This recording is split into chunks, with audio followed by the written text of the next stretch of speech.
Welcome back. In case you missed it, Arkansas Governor Sarah Huckabee Sanders announced this week that her state is forcing a Chinese-owned company to sell its farmland within the next 2 years. Sanders explained the decision in a press conference on Tuesday. Take a look. I'm announcing that Syngenta, a Chinese state-owned agrochemical company, must give up its land holdings in Arkansas, stealing American research and telling our enemies how to target American farms. That is a clear threat to our national security and to our great farmers. It's a clear threat indeed. Chinese corporations should have absolutely no place in our country. The fact that Arkansas is the first state in the U.S. to do this, well, where is everyone else? Alex Newman joins me now to help answer that question, CEO of Liberty Sentinel Media. Alex, thanks so much for being back with us. It's great to see you.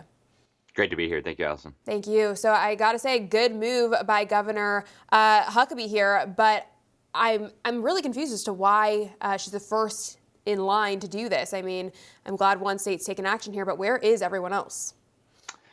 Yeah, this is such a huge issue, Alison. It is pretty amazing to me that other states have not done this yet. And it's also, frankly, amazing that the federal government has not taken action here. And there's an even bigger issue here than just having them own land. The genetic engineering that this company is doing could potentially be unleashed across our agricultural heartland. Right? When they're making frankenfoods, they're mixing genetic material from who knows what organism into crops. What happens then is this can be spread by the wind. It can infect other crops.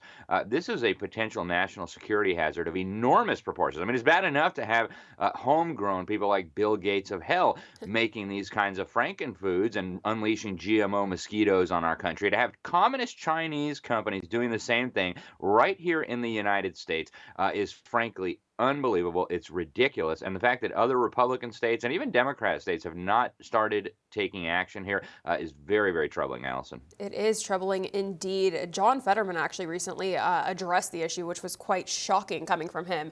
We'll still wait to see if anything happens there. I won't be holding my breath. But we should absolutely be taking back all foreign ownership here. I don't even know how we let this happen in the first place. I mean, no Chinese affiliated company should have land in this country. Do we have any idea just how much U.S. farmland China actually owns at this point, Alex? It is massive, Alison. Nobody knows exactly because the Communist Chinese dictatorship operates through so many front companies. They own stakes in so many companies. And I think there's a critical thing for people to understand here. Communist Chinese companies are not like American companies, right? They're not primarily engaged in making profit. Yes, they like to make profit. It helps their paymasters, their overlords, the butchers of Beijing, be able to do more mischief around the world. But communist Chinese companies are primarily tentacles of the most murderous dictatorship in all of human history. For decades now, they've been waging what they themselves, the People's Liberation Army, describes as unrestricted warfare on the United States of America. This is everything short of actually shooting us with bullets and missiles.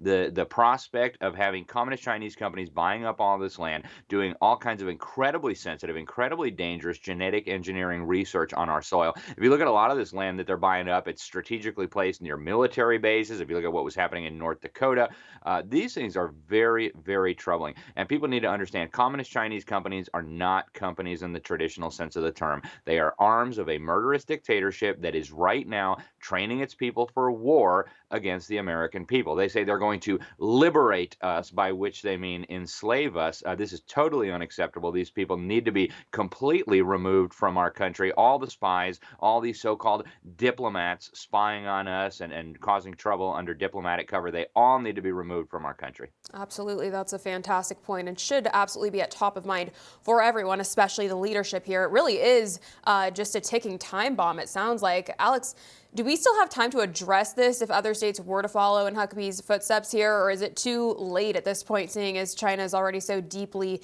entrenched within so much of the U.S.?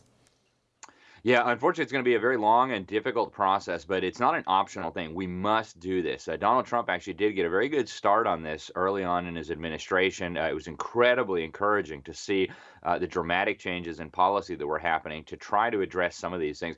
But 4 years is not enough to do it, and that when you have an administration that you're overseeing that is largely hostile to you, right? If you look at the bureaucracy, it was overwhelmingly anti-Trump.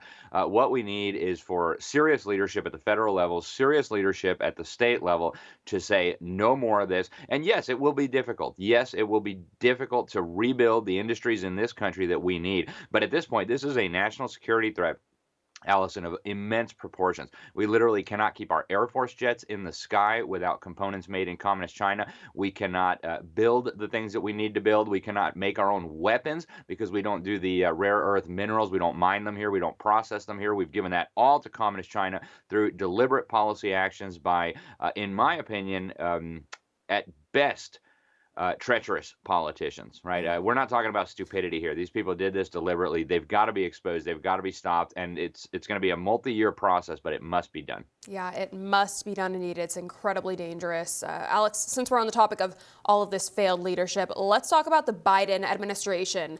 Yesterday, they posted a photo to the White House's Instagram account, which showed the faces of members of an elite U.S. Army Special Forces unit who were on assignment in Israel, in uniform, shaking hands with the president. So essentially, the White House docks the soldiers. The photo got thousands of views on Instagram before being taken down about an hour later, and then a White House spokesperson has since apologized, saying, quote, "As soon as this was brought to our attention, we immediately deleted the photo. We regret the error and any issues this may have caused." But Alex, how could they seriously let this happen? I mean, was this just a total lack of oversight, or was the slip up perhaps intentional? Because it seems like a pretty big mistake here. It's a very good question, Allison. And, we never want to underestimate government incompetence. Government historically has always been incredibly incompetent. They're not very good at doing much. But when you see a pattern like this, in fact, our great Secretary of War, James Forrestal, was quoted on this in a book by a U.S. senator, said, when you see this kind of pattern, right, all of these so-called errors, mistakes, if it was merely stupidity, every once in a while, they'd make a mistake in our favor. But when you have this pattern of consistent mistakes and errors that are always harmful to the United States, always harmful to our allies, you really have to start asking questions. The laws of probability would suggest that half of the stupid mistakes would be in our favor, and yet they almost never are. I suspect something nefarious is going on here. You see the billions that the Biden administration is funneling to Iran. You see the billions that the Biden administration has been funneling to all these UN agencies that are training young Arab children to hate Jews and want to commit genocide. At some point you have to say there's a very clear pattern here. I suspect they're deliberately pouring fuel on this dumpster fire for nefarious purposes. It sure does seem deliberate, especially knowing some of the, assistants in the White House. We saw all the TikTokers who were made famous from being there in the White House. So I'm sure that's probably who's running the Instagram account. It really is just a complete disaster. And can you imagine being one of the soldiers, right, fighting against the evil terrorists, already probably scared for your life, and then your dumb president's administration just puts you on blast on Instagram? I mean, I'd be pretty angry. Do you think this is going to hurt morale for our soldiers, Alex? Of course it will hurt morale. Morale for our troops right now is probably at the lowest level it's ever been. We've never had an administration that was just so openly, so deliberately waging war on our very own military. And I've interviewed generals and admirals who've said the Biden administration is waging war on our military. They're dividing them. They're pumping their heads full of this pseudo-racial garbage, the white privilege, the critical race theory nonsense, the transgender stuff. They're putting their kids through drag shows. This is horrific. And really, to go back to what we said earlier, this consistent pattern suggests that we're dealing with something other than stupidity. This is a deliberate process, I believe, of demoralizing our military. And you see all this collaboration, all this help for enemies of the United States, enemies of our allies. Somebody needs to be brought in to answer some questions under oath. Yeah, that would be great. I would love to see it. Hopefully we can get that done sometime soon. Alex Newman, we're all out of time for today, but thank you so much for joining us. I always appreciate your insight. Thank you, Alison. For all our viewers asking where One America News is heading in the future, we would like to introduce you to OAN Live. OAN Live is the best way to stay up to date on all of the hard-hitting, straight-shooting, national and international headlines. And the best part is, OAN Live is only $4.99 per month. All the credible, honest, unbiased reporting One America News offers at a fraction of the cost of cable. Just go to OANN.com to easily sign up for OAN Live and stay informed.